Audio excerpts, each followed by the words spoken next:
Ora, viva, muito boa noite, caros telespectadores e caros internautas que nos acompanham a partir das diversas plataformas que o nosso canal disponibiliza para efeito. Este é o Análise Econômica, quarta-feira sim, mais uma vez estamos aqui em painel para discutir temas de eventualidade econômica nacional e internacional que afetam a vida do concidadão a partir de casa. Para hoje, vamos discutir a posição de Moçambique em relação à exploração de projetos de oil and gas, concretamente o projeto ExxonMobil, que anuncia que irá entrar na área 4, Bacia do Rovuma, com um projeto onshore, diferentemente daquilo que havia sido projetado até 2018, que era um projeto via offshore. Vamos fazer uma análise no atual contexto em que discute-se primeiro a procura global por esta grande commodity e que proveito Moçambique pode tirar com isto, mas também vamos buscar paralelismo ao condicionalismo que está a ser criado pela Total Energy, que era para voltar muito antes. Já se discutia essa volta da Total para dezembro, mas ainda este ano o diretor executivo da multinacional comparece a dizer que a sua empresa só voltará quando os custos de produção tenderem a se aproximar daquilo que era sido projetado no passado, antes da paragem deste projeto. Vamos também hoje falar sobre aquilo que foram as implicações econômicas do ciclone Freddy e qual é o impacto econômico para o país, em um contexto em que o país foi devastamente afetado com este aspecto. Mas, por fim, vamos falar também sobre o crescimento inclusivo. Tenho aqui hoje duas individualidades que vão me ajudar a fazer análise sobre esses aspectos. Desde já aproveito para cumprimentar o Dr. Dário. Seja bem-vindo e muito boa noite. Muito obrigado pelo convite e saudar ao estimado internauta e telespectador. Muito obrigado. Mr. Elísio, muito boa noite e seja bem-vindo ao espaço. Boa noite. Muito obrigado pelo convite. Boa noite também a todo telespectador que acompanha o programa e os outros internautas. Muito obrigado. É desta que iniciamos exatamente o nosso debate para falar do primeiro tema, que tem em vista falar sobre o caso da ExxonMobil, que pronunciou-se na última semana, trazendo a dado que vai avançar com um projeto onshore, diferentemente daquilo que havia sido projetado inicialmente. E é desta que damos o pontapé de início. Inicio exatamente consigo, Dr. Dário. O que significa para a economia moçambicana este pronunciamento da ExxonMobil, desta possibilidade de vir com um projeto onshore, tendo em conta aquilo que são as características da economia nacional e o contexto global? Pronto, muito obrigado mais uma vez pelo convite. Saudar aqui o meu colega e internautas e telespectadores, né? A questão que me é colocada é a questão que muitos, na verdade, também colocam-se: qual é a vantagem, qual é o benefício que efetivamente podemos tirar desta decisão, desta estratégia, na verdade, deste grupo, não é? Mas acho que, para respondermos a essa questão, teria que dizer que, ainda que este projeto avance, ele já avança muito, mas muito atrasado, considerando que esta indústria já era expectante o seu desenvolvimento desde 2016, mas o mesmo não ocorreu por vários fatores macroeconômicos. O ambiente político e social determinaram com que também o mesmo não avançasse. Recordar que este, em 2016, por em si, era o período final da prospecção. Já era a fase da exploração, mas o mesmo não aconteceu devido à Final Investment Decision, isto é a decisão final de investimento, que também encareceu, quer dizer, estendeu este projeto para um período mais adiante. Então tivemos a situação de 2018, a questão do conflito localizado na altura, que também ditou o adiantamento, o adiamento, desculpa, obrigado, deste projeto. Em 2020 tivemos a questão da pandemia, mais um fator que também agregou o adiamento destes projetos. Quer dizer, este é um projeto que por si só já acaba cansando, sobretudo o setor privado, porque o setor privado tinha uma expectativa de poder, sei lá, prestar algum serviço, poder fornecer algum bem e produto, mas considerando que há sempre fatores que vão ditando o seu adiantamento, e isso prejudica não só o país, mas também a nível da própria empresa, né? A própria indústria nesse caso, considerando que esta indústria é uma indústria extremamente atípica, porque depende de fatores macro globais. Né? Isto é o próprio mercado em si. Mas, Dr. Dário, olhando o contexto, é verdade que a indústria é bastante expectativa, mas ainda no atual contexto em que a economia se encontra. Aliás, discutir essa questão, por exemplo, da Total Energy, o papel que ela tem para a dinamização da economia, todas as perspectivas econômicas voltadas para 2023, por exemplo, estavam associados ao início da exploração do projeto da Total, pelo menos. Sim. Então, esta entrada da ExxonMobil, o que pode significar? É verdade que estamos atrasados, mas tem uma implicância na dinâmica das variáveis econômicas a nível nacional. Sim, eu estava mesmo a atender para isso, só que tinha que contextualizar dar o contexto, para as pessoas lá de casa poderem perceber, afinal de contas, o que é que está a acontecer e exatamente para onde é que a gente vai. Toda esta indústria ela é sempre expectante. Toda esta indústria gera expectativas positivas. Em economia, a gente podíamos falar há um termo apropriado que fugiu há pouco tempo, mas toda esta indústria gera uma expectativa no sentido de as empresas poderem preparar-se para poder prestar. Mas sucede que, a nível da própria indústria, há fatores que ditam regras, ditam condições para que este avance ou não. Quer dizer, é o país em si, quando falamos do país, estamos a falar do governo, estamos a falar das famílias, estamos a falar das empresas, estes agentes econômicos têm uma expectativa. A nível das famílias, poderem ver os seus filhos oportunidades de trabalho para esta indústria. A nível do setor privado, aquilo que disse, poder fornecer um produto e serviço. A nível do governo, a questão da arrecadação do imposto. Então, são todos esses fatores que criam expectativas, mas só que essas expectativas em algum momento são defraudadas quando há esses possíveis adiamentos. Este adiamento. Mas, quer dizer, é aquela coisa, né? Todos nós queremos, estamos à espera, porque a nossa economia agora é uma economia extremamente dependente.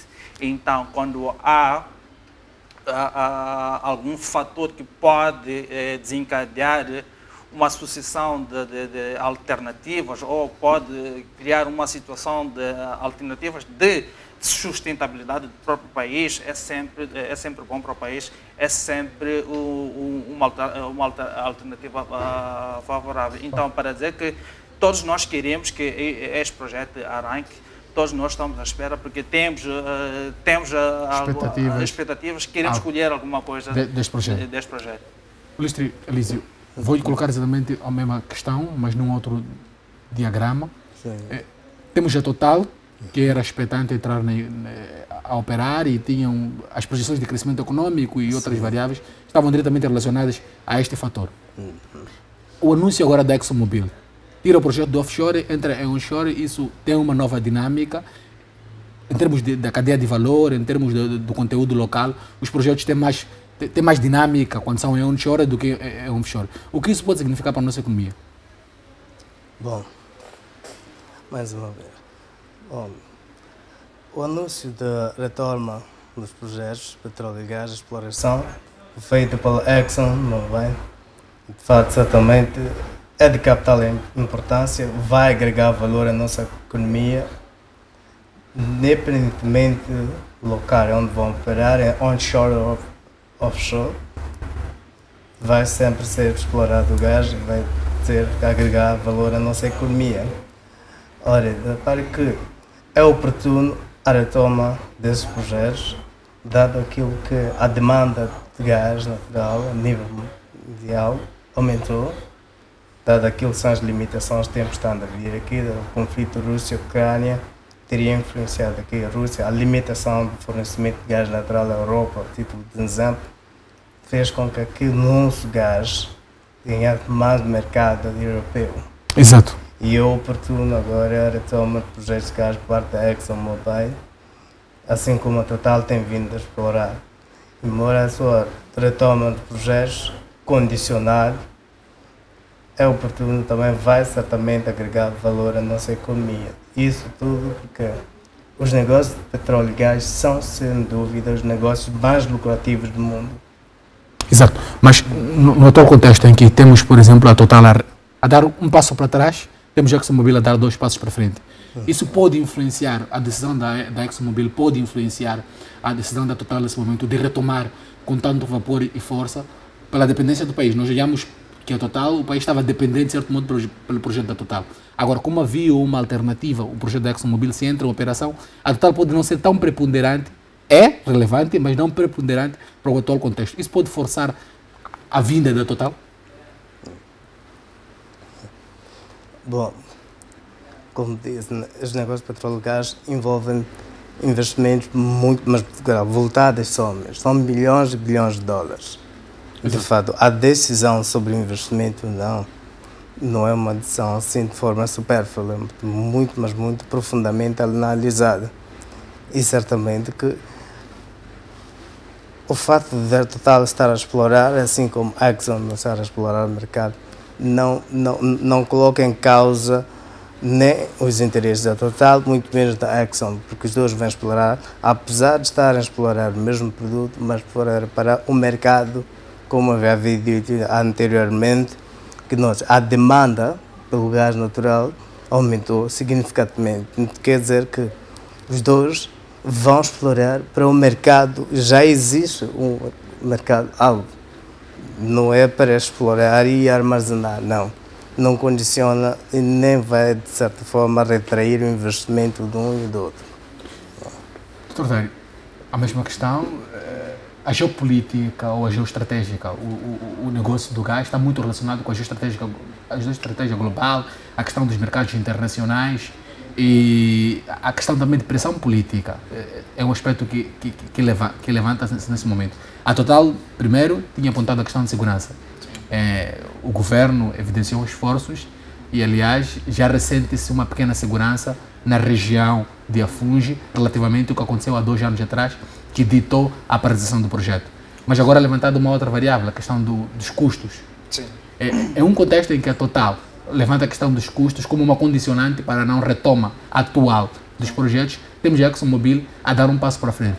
Não terá uma influência esta tomada de decisão da ExxonMobil no contexto da retoma da Total? Sim, em si, quando essas empresas decidem apostar em algum projeto, há uma análise econômica que faz-se a nível do país, há uma análise financeira que faz-se a nível da empresa, no sentido de mitigar o risco. Como estava a dizer aqui meu colega, esta indústria demanda de somas avultadas, então é preciso mitigar o risco. O risco, podemos falar sobre o risco de mercado, o risco social. O risco social é efetivamente, se efetivamente existir alguma ameaça para aquela zona onde efetivamente as empresas estão a operar, mas também se o governo também tem, como é que posso, ajuda naquilo que são os seus impostos. Nós estamos a falar de benefícios ou a redução de taxas e impostos por si. Né? Agora, esta componente de um avança, outro recua, não é uma questão que alguém simplesmente achou que tinha que fazer ou não. É pelo aquilo que as condições... Não há uma relação de casualidade entre esses dois eventos? Não há. a meu ver, não há uma situação de casualidade, tanto que eu acho que também, em algum momento, o governo também tem sua culpa porque está a criar muitos alaridos em relação ao muitos caso. alaridos, mas também está a criar muitas áreas de exploração. Exato. De modo que as áreas vão se comprimindo e, em algum momento, essas mesas, esses instituições acabam tendo que adquirir uma quantidade a outras para poderem fornecer aos seus clientes. Só para dar um exemplo, se eu produzo energia a nível do meu bairro, a nível da minha indústria, assim, posso vender essa mesma energia para a EDM. E a EDM acaba vendendo para os seus clientes. Para os seus clientes. Então, pode acontecer neste sentido. Neste negócio, a interação entre os diversos atores que estão relacionados na área da bacia do Rovuma. Sim. Vê só, é que enquanto uns avançam, outros recuam.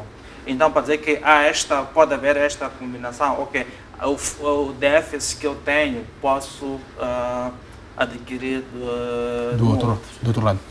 Ilustre, Elísio, quais são os proveitos diretos nesse momento? Fala-se muito da questão da exploração, do linguagem, agora a ExxonMobil cria mais um tumulto que já havia se levantado no contexto da exploração da Total. Quais são os benefícios diretos que primeiro o setor privado pode tirar, mas também as famílias, mais ainda aquelas que estão naquela região?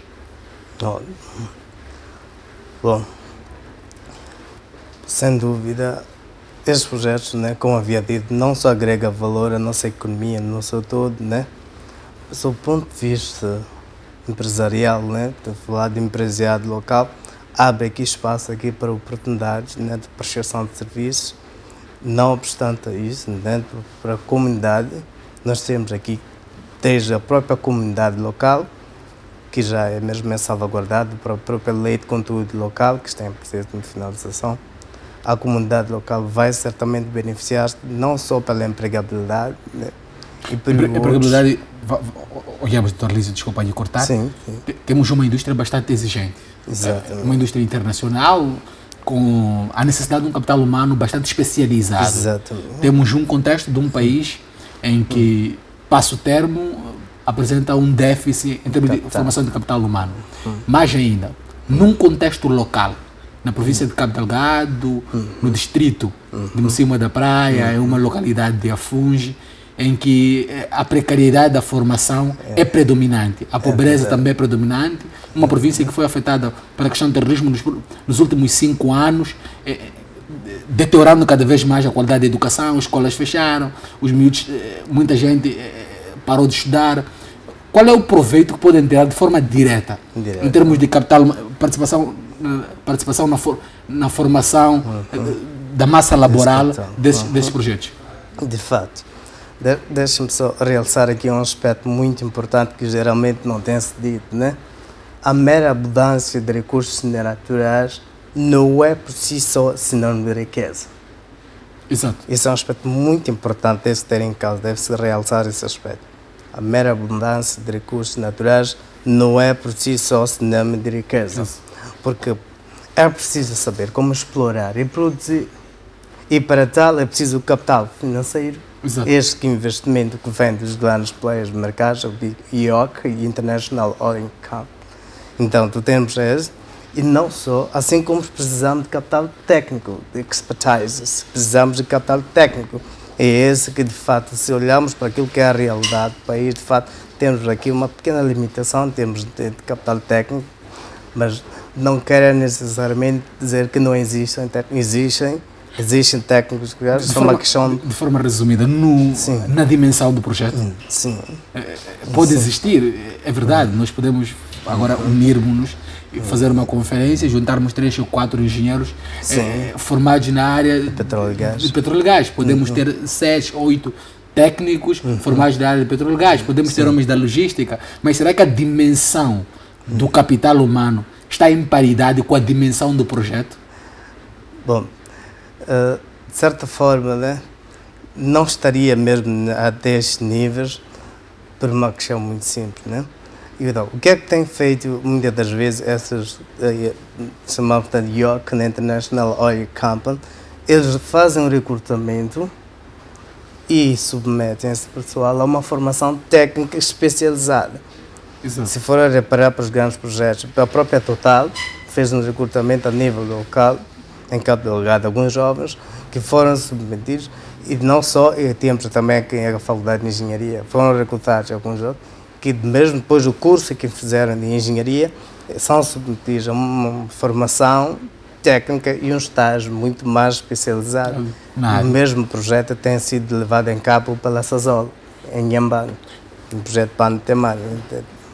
Então, nesse caso, como dizia, né, é de fato, constitui também um desafio à formação capital técnico, exatamente, porque é muito exigente, de fato, essa indústria e, de fato, temos uma pequena limitação, mas não que não existem técnicos, a todo nível da cadeia de valor petróleo e gás, nós temos técnicos formados. Essa é uma questão de identificar e especializados na área que se pretende. Exato. Doutor Dário, mesma questão. Temos um contexto em que fala-se muito da riqueza dos países, fala-se muito da questão de exploração do ouro e gás, mas qual é o benefício direto em que, primeiro, o setor privado, segundo, as famílias podem deter deste projeto? De forma resumida, para passar para o próximo tema. Pronto, quando fiz a análise deste tema, percebi-me que aqui surge uma série de oportunidades, não é? A questão, por exemplo, da capacitação das próprias empresas em poderem prestar serviços e fornecer produtos. A questão das famílias poderem verem os seus membros ou agregados a poderem trabalhar nesta indústria. A partir da mesma informação que Moçambique tem capital humano especializado para participar desses projetos, olhando a especificidade. Sim, antes não, mas agora já temos, só não temos como demonstrar, então agora surge aqui uma oportunidade para tal. De recordar que desde que começamos com esta indústria, a partir de 2014, por isso em diante, 2012, 2014, essas mesmas instituições garantiram com que houvesse formação dos seus quadros, mas não só os seus quadros, mas as pessoas que estavam à volta, nesse caso a comunidade. Há muitos programas de formação que foram desenvolvidos, há muitas bolsas, por isso, a nível de licenciatura, mestrado, doutoramento, tange ao desenvolvimento desta indústria. E esses quadros que foram formados, não porque necessariamente seriam quadros das próprias instituições. Há empresas agora que falo que estão agora capacitadas para poderem prestar algum serviço. Agora, falando, por exemplo, desta questão da construção da onshore da ExxonMobil, aqui eu vejo aqui uma oportunidade das empresas poderem prestar algum serviço de grande dimensão para esta indústria, mas em algum momento pode haver, a nível de empresas de construção civil, pode haver também um consórcio. Mas, de forma resumida mesmo, porque temos que sim, pode haver um consórcio entre as... Será que... fala-se muito da questão da participação do conteúdo local, a questão das cadeias de valores. Será que o nosso setor privado está preparado para... Porque olhamos que em um contexto igual a este, o concurso da abertura, por exemplo, da entrada no projeto, não é um concurso fechado. Sim, é um internacional. É um concurso internacional. Sim, pode até beneficiar, por exemplo, a região. E se olharmos para a região, temos países com mais experiência que Moçambique, a África do Sul, a Angola. E isso não pode servir de empecilho para a dinamização, o efeito multiplicador que se espera destes projetos a nível do setor empresarial nacional? Si, há um papel extremamente preponderante que o governo tem neste segmento, que é proteger a sua economia, que é proteger o setor privado. Acha que achar-se ou criar-se uma cota seria um caminho viável? Isso é o que fala-se na questão da lei de conteúdo local. Como é que poderia ser a lei de conteúdo local, 10% de cota por em si, mas isso é um processo ainda em discussão. Mas eu tenho certeza que temos empresas já capacitadas para poderem prestar ou construir. Mas perante a dimensão, a experiência, por em si, eu acredito que isto vai haver um consórcio entre empresas locais e empresas internacionais, dado que este projeto é um mega projeto, como assim dizemos em engenharia, é um mega projeto, então uma única empresa não estaria capacitada. Então, precisaria de ter outras empresas subcontratadas, precisaria de ter outras empresas que podiam dar apoio, porque estamos a falar não só na área de construção, estamos a falar também da questão de hidráulica, estamos a falar também da questão de eletricidade, estamos a falar de todos esses são mega projetos. Muito obrigado. Só para finalizar este primeiro tema, acredita que uma cota para o setor empresarial nacional, olhando primeiro a capacidade do nosso setor empresariado, olhando a dimensão dos projetos e aquilo que é a experiência dos países da região, seria um caminho viável para atender este interesse do efeito multiplicador? Bom, certamente que sim. É também um meio termo que pode ser encontrado de forma a ultrapassar aqui, a satisfazer, a responder e com qualidade aquilo que são as necessidades desses projetos de gás. Portanto, nesse caso, nós temos as parcerias, não precisam ser necessariamente só com as internacionais ou regionais, até próprio nível interno. Nós podemos ter parcerias de uma empresa que não consegue satisfazer aquilo que são as necessidades, então pode associar-se a uma outra empresa, de modo a agregar valor e garantir aqui que possa conseguir responder aqui àquilo que são as necessidades da prestação de serviços do contratante. Não obstante a isso, esse espaço, só este efeito da associação entre as empresas locais abre mais espaço para mais empregabilidade, porque não diretamente ao projeto, que através da empresa que presta serviços aos grandes projetos, temos ali contratado um pessoal, como já havia dito, né? Pode ser que não tenhamos um capital técnico como tal, então não está diretamente ligado ao projeto, mas estará ligado ao projeto através de uma empresa que presta serviço a coisa. Exatamente.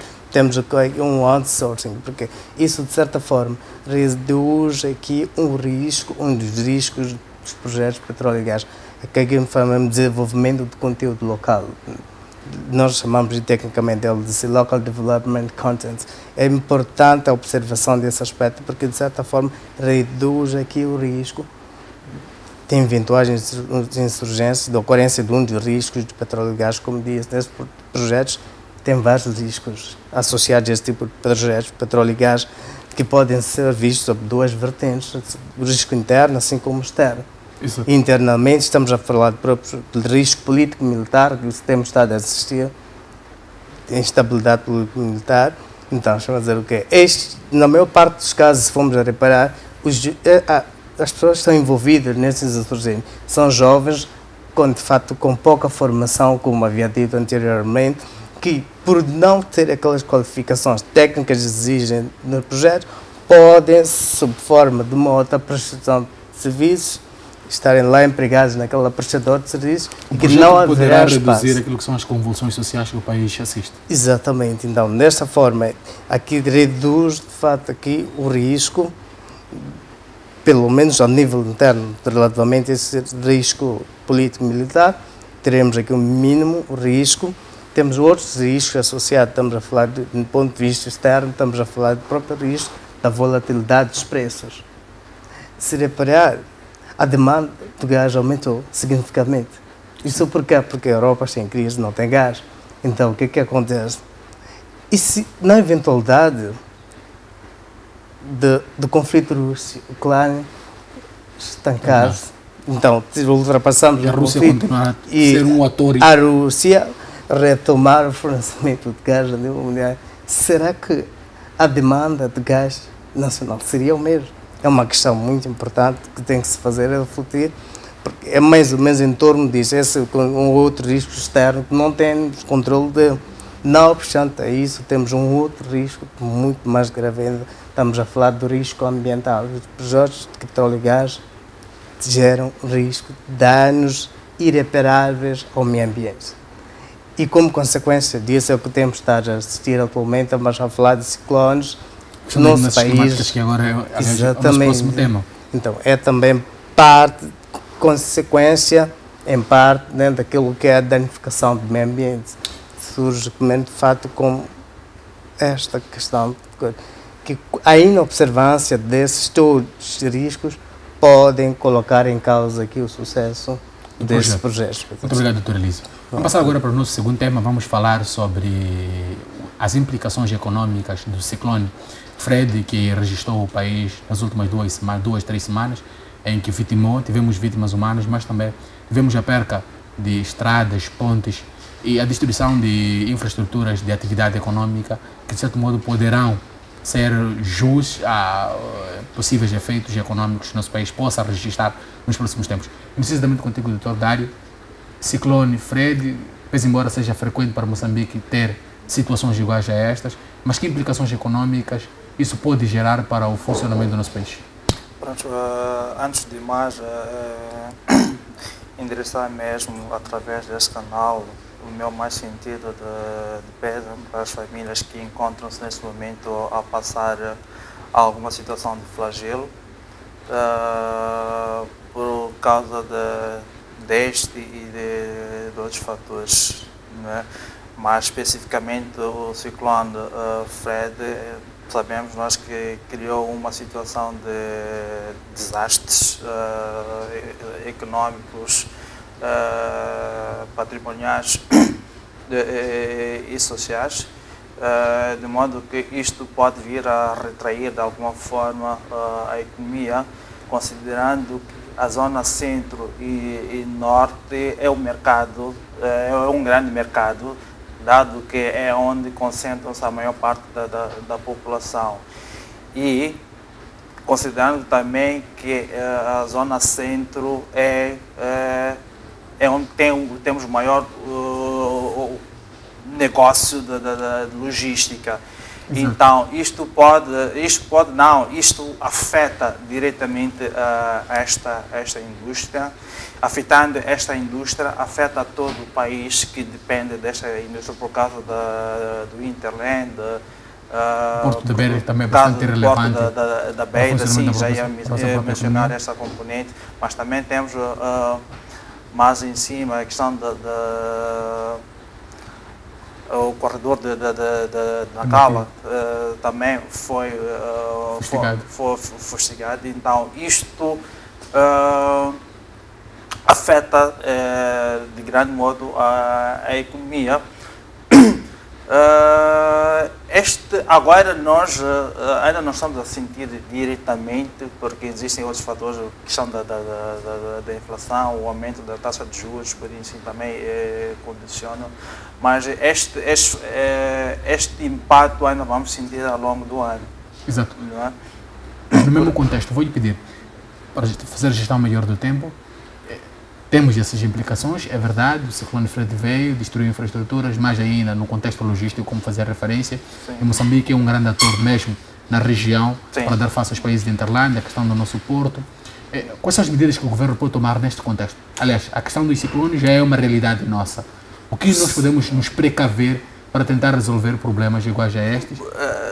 Muito bem, muito obrigado até por essa questão. Só que eu vou dar mesmo uma nota negativa ao nosso governo, porque ele não é proativo, ele é reativo. Isto é, ele reage às intempéries, reage às situações, mas sabendo que nós somos frágeis a esta situação de tempestades, ciclones e tudo mais, não temos um programa de anticiclones, antitempestades, um programa que visa efetivamente estancar ou reagir antes da ocorrência desses fatores ambientais. Mas também há outra coisa, temos acompanhado isso em outras regiões, outras economias, por exemplo, que os próprios governos criam programas de ajuda econômica ou recuperação econômica, aquilo que aconteceu, por exemplo, com o IDAI, e que até agora não foi... ainda não está a mostrar efeitos significativos. Sim, tanto que até realizou-se uma conferência internacional para esta região, da região centro, mas pronto, a questão dos próprios doadores também tiveram alguma retração, não disponibilizaram o capital em tempo útil, mas isto é uma questão, é uma resposta da cooperação internacional, mas é responsabilidade do próprio governo criar um programa de recuperação econômica, sobretudo para as zonas que são fustigadas com ciclones, tempestades, por isso. Então, para dizer que isto é uma coisa que já deveria estar a acontecer já há muito tempo. Criar um problema, não só para as famílias, mas assim também como para as empresas. O programa é este, haveria de compor, quais são os fatores que podiam compor este programa em termos de política econômica direta, específica? Existem dois aspectos. Um tem a ver com fazer o boosting e injetar algum dinheiro para aquela zona. O outro aspecto para o setor privado, nesse caso, é a redução dos impostos ou as taxas, de modo que essas taxas acabam aliviando um bocadinho o setor privado, no sentido de poder atender ou responder aos seus clientes. Por exemplo. Então, o dinheiro que o setor privado acaba pagando, o Estado, deveria ser efetivamente em algum momento usado para as empresas poderem restabelecer-se. Então, mas essa matemática funciona? Essa matemática funciona? Aumentar os gastos e reduzir as alíquotas fiscais que são aplicadas às empresas. Tendo em conta a balança do déficit fiscal, a questão da balança orçamental, funciona? Sim, há uma coisa, está a falar exatamente daquilo que é conta zero. No governo nunca pode haver uma conta zero, não pode haver equilíbrio. Okay? Porque existe uma responsabilidade social, econômica por parte do governo. Aliás, se o governo estivesse a atender simplesmente o aspecto social, o setor privado não deveria estar a ter problemas que tem. Porque o governo quer fazer de tudo neste país. Quer estar no aspecto social, criação de escolas, criação de postos de trabalho, criação de hospitais, por em si, mas, no entanto, também quer criar e gerir empresas e se acaba tirando aquilo que são oportunidades para o setor privado, de modo que essas empresas que o Estado cria acabam sendo um monopólio e acabam gerando situações de as empresas, pequenas e médias empresas, por em si, não terem sim algum sucesso por causa desses monopólios que vão surgindo ao longo do país. Então, para dizer que nunca pode haver uma conta zero, aquilo que entra, aquilo que sai é igual a zero. Não pode. Não pode. E em algum momento o Estado tem que perder de um lado. Há de haver um equilíbrio em algum sítio. Exato. Doutor Lísio, sim. Questões de mudanças climáticas, o ciclone Fred criou vários fatores que, de certo modo, têm prejudicado o funcionamento da nossa economia. O resultado disso é a destruição de estradas e pontes, a questão de logística, mas também foram hectares de produção perdidos no contexto nacional. Quais são as políticas que o governo pode tomar agora, no curto e no longo prazo, para fazer face a situações igual a estas? Ótimo. Bom, uma questão muito pertinente, né? Antes de mais nada, sem querer retomar o tema anterior que já me quer discutir. Mas né? o tempo já nos foge mesmo. Se vamos observar aqui, o governo pode muito bem posicionar-se aqui. De facto, como dissemos, né, tivemos perda de hectares, então isso de certa forma vai influenciar aqui naquilo que é a satisfação de mercado, quer a nível local, assim, nacional, ficamos muito limitados. Exato. Já éramos um país dependente, infelizmente, dependemos muito da vizinha África Sul, no que diz respeito à importação, na maior parte dos produtos, importamos da vizinha África Sul. Mas se for reparar, não é impossível ultrapassar estes problemas. Estes problemas podem ser muito bem ultrapassados. Como dizia anteriormente, se olharmos para o gás natural, sem querer depender do gás natural, quer dizer o quê? Até porque o gás natural esgota-se. Então, e depois, como é que fica a nossa economia? Então, nesse caso, é urgente aqui a criação de um portfólio da economia, só a nível da própria cadeia de valor, petróleo e gás, se formos observar, o gás natural, só de seus derivados, quando processado, pode ser usado na indústria petroquímica, na produção de adubos e fertilizantes químicos. Isso, de certa forma, pode abrir espaço aqui para uma agroindustrialização. Estamos a falar aqui da industrialização da agricultura. Então, aí já possamos a produzir em grandes escalas e o que, de certa forma, vai, por um lado, reduzindo aquilo que é a dependência externa, só ao nível da própria cadeia de valor, como eu disse, nós já produzimos localmente, não só para a satisfação daquilo que é a demanda local, e podemos exportar, assim como a vizinha da África do Sul faz. Usam adubos e fertilizantes que foram a catapultar aqui a agricultura. Neste momento, de forma resumida, a necessidade do governo criar um portfólio e diversificar a economia. Não tornar-se dependente aos projetos de óleo e gás, mas usar os recursos provenientes dessa indústria para tentar dinamizar os demais, como a agricultura, a questão do turismo, a questão da logística, e infraestrutura, os outros elementos que, de certo modo, são de bastante relevo para o funcionamento da economia. Exato. Vou pedir que dê os seus pontos finais em relação a que foram os temas aqui abordados e agradecer pela sua presença aqui durante o dia de hoje. Ótimo. Bom, importa realçar aqui que o governo não está indiferente a estes fenómenos todos, só para vermos, né? Nós temos aqui, a nível da própria cadeia de valor petróleo e gás, nós já temos aqui a produção de energia elétrica a partir de queima de gás natural em usinas elétricas, nas centrais térmicas. Temos alguns exemplos concretos, estamos a falar da central térmica Direção de Garcia, assim, para quem vai a Matola, temos uma outra central térmica, temos a produção de energia elétrica, que por lado veio aquilo reforçar aquilo que é o nível de demanda, que a EDM não conseguia satisfazer aquilo que é o nível de exigência. Elétrica. Exatamente. E não só do lado da energia elétrica, como dizia, né? É preciso aqui que o governo use daquilo que são as receitas que vão derivar de gás, não só, e também está mesmo a trabalhar nesse fundo superado, para que com essas receitas sejam canalizados para investimento noutras áreas na criação de portfólio. Está a falar de investimento na tecnologia, que com tecnologia nós podemos muito bem antevermos a esses ciclones e podemos muito bem saber gerir esses fenómenos de forma racional, tornar esse projeto um pouco mais sustentável para a economia. Então, com a tecnologia podemos muito bem conseguir gerir isso, e não só, investimento também noutras fontes de energias mais saudáveis. Se for a reparar, Moçambique é um país tropical, está sempre quente praticamente, então vamos muito bem saber investir noutras fontes saudáveis. Estou a falar de energia solar. Então podemos ter outros centrais que vão seguir isto porque é na energia, porque toda unidade na economia depende da energia para funcionar. Muito obrigado, doutor. Doutor Dário, vou pedir que dê os seus pontos finais em 30 segundos mesmo para podermos fechar. Pronto, aquilo que dizia em tempo anterior para a questão da indústria e gás, isto vai gerar alguma oportunidade. É uma indústria já com muita expectativa. É importante que as empresas continuem a preparar-se para poderem prestar algum serviço e produto. Temos acompanhado vários programas de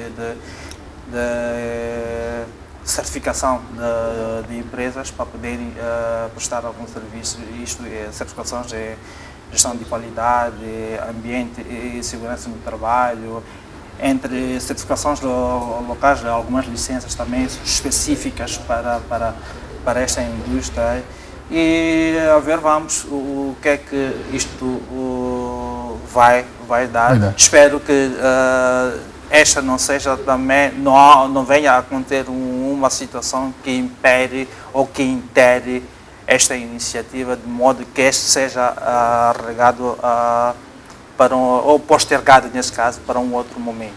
Muito obrigado, doutor Dário, muito obrigado, doutor Elísio, mas também agradecer a ti, caro telespectador, que durante esse espaço, sensivelmente uma hora, esteve aqui conosco a discutir esses temas. Falámos da questão da exploração do óleo e gás, concretamente desta possível retoma da ExxonMobil com um projeto onshore, um projeto em terra que pode, com certeza, dinamizar a nossa economia, visto a cadeia de valor, mas também a questão do conteúdo local. Foram temas que aqui também foram discutidos com bastante intensidade e a trazer vapor. Mas também falamos, por último, dessas implicações do ciclone Fred e da necessidade de criar políticas que sejam conservadoras ao nosso contexto político, mas também meteorológico. Quarta-feira sim, quarta-feira fim, esse foi o nosso análise econômica.